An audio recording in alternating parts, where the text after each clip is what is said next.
Hello everyone, welcome to my YouTube channel. तो एक latest update निकल के आ रही है नीट यूजी 2024 से, जहां पे सभी एस्पेरेंट को ये लग रहा है, जितने भी नीट यूजी 2024 के एस्पेरेंट हैं सभी को ये लग रहा है कि फिर से नीट यूजी 2024 का रिजल्ट अपडेट होगा या उसकी संभावना है। तो ये वीडियो बेसिकली इसी रिगार्डिंग है।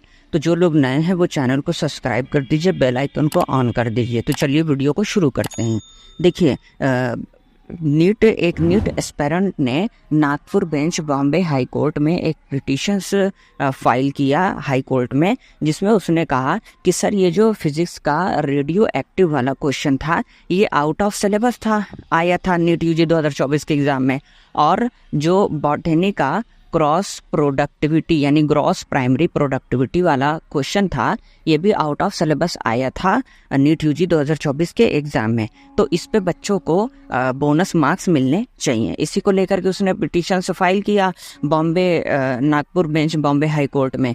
तो अब कोर्ट ने हियरिंग कंडक्ट करवाया 9 अगस्त 2024 को। कोर्ट ने जो है हियरिंग करवाया कंडक्ट। उसमें उन्होंने कहा कि ऐसा है कि जो भी बॉम्बे में हाई टॉप इंस्टीट्यूट हैं उनके 3 एचओडीज को हम मतलब हायर करेंगे, और वो 3 एचओडीज को ये हम सौंपेंगे कि वो ये पता लगा के बताएं कि ये जो रेडियो एक्टिव वाला क्वेश्चन है फिजिक्स में क्या वो आउट ऑफ सिलेबस था कि नहीं था, और जो आपका बॉटनी में क्रॉस प्राइमरी प्रोडक्टिविटी वाला क्वेश्चन था ये भी आउट ऑफ सिलेबस था कि नहीं था। तो एचओडी को जब हायर किया था तो उन्होंने ये बताया कि जो रेडियो एक्टिव वाला क्वेश्चन था वो आउट ऑफ सिलेबस नहीं था, वो टॉपिक सही था, वो क्वेश्चन भी सही था, और वो आउट ऑफ सिलेबस नहीं था, वो अंडर सिलेबस था। ठीक, तो इससे मुद्दा हट गया। फिर वही एचओडीज ने जब ये देखा कि जो बॉटनी का क्रॉस प्राइमरी प्रोडक्टिविटी वाला क्वेश्चन था, उन्होंने इस पे भी कहा कि देखिए जो ट्रू बायोलॉजी है और दूसरी चीज़ की जो एनसीईआरटी है ये आउट ऑफ सिलेबस क्वेश्चन नहीं है।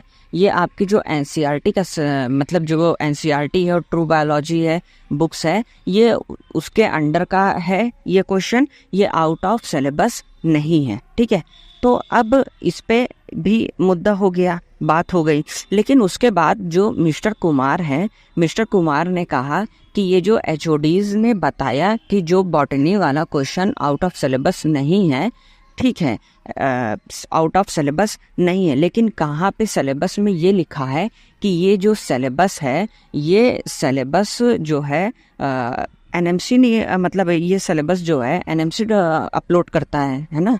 सिलेबस जो है एनएमसी का है, एनएमसी ने बनाया है सिलेबस को। लेकिन सिलेबस में एनएमसी ने ये कहाँ मेंशन किया है कि आपका जो ये सिलेबस है ये टोटली एनसीईआरटी बेस्ड सिलेबस है, ऐसा तो कहीं लिखा नहीं है। हाँ, ये है कि आपका जो सिलेबस है वो एनसीईआरटी से मैच खाता है, बात समझ रहे हैं, वो एनसीईआरटी से आपका सिलेबस मिलता जुलता है, टॉपिक्स मिलते हैं। इसका ये मतलब नहीं, जो ये कौन कह रहा है, ये मिस्टर कुमार कह रहे हैं कोर्ट में कि भाई ये जो 3 एचओडीज ने ये कहा कि ये बॉटनी का जो क्रॉस प्राइमरी प्रोडक्टिविटी वाला क्वेश्चन है ये भी सही आउट ऑफ सिलेबस नहीं है। लेकिन उन्होंने ये कहा कि भैया ये आउट ऑफ सिलेबस कैसे नहीं है, कैसे सही है, आप तो ये कह रहे हो ये आउट ऑफ सिलेबस है ना, ये सही है। लेकिन ये आप कह रहे हैं कि एनसीईआरटी की बुक में और ट्रू बायोलॉजिक बुक में ये क्वेश्चन है, ये सिलेबस है, ठीक है, टॉपिक है। ठीक, तो अब ये हमें ज़रा बताइए कि सिलेबस में कहाँ ये लिखा है कि एनसीईआरटी ही पढ़ो, एनसीईआरटी ही बेस्ड होती है नीट की प्रिपरेशन के लिए, कहीं ये तो लिखा नहीं है पूरे सिलेबस में, है ना।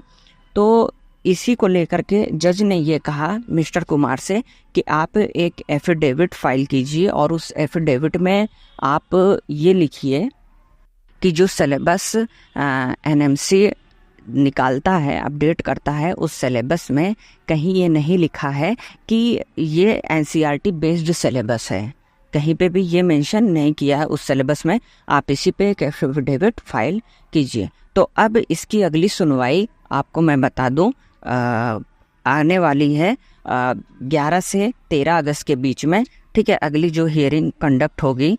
तो अब बात आती है बेसिकली कि आपकी 14 अगस्त से काउंसलिंग भी स्टार्ट है, रजिस्ट्रेशन प्रोसेस सारी चीज़ें स्टार्ट हैं।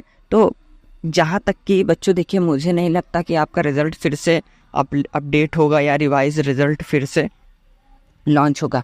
तो देखते हैं नेक्स्ट अपडेट क्या निकल के आता है, जज ने क्या फैसला लिया है क्या नहीं लिया है। तो यही थी एक लेटेस्ट अपडेट। तो जो लोग नए हैं वो चैनल को सब्सक्राइब कर दीजिए, बेल आइकन को ऑन कर दीजिए और भी लेटेस्ट अपडेट के लिए मिलते हैं हम लोग नेक्स्ट वीडियो में। Thanks for watching.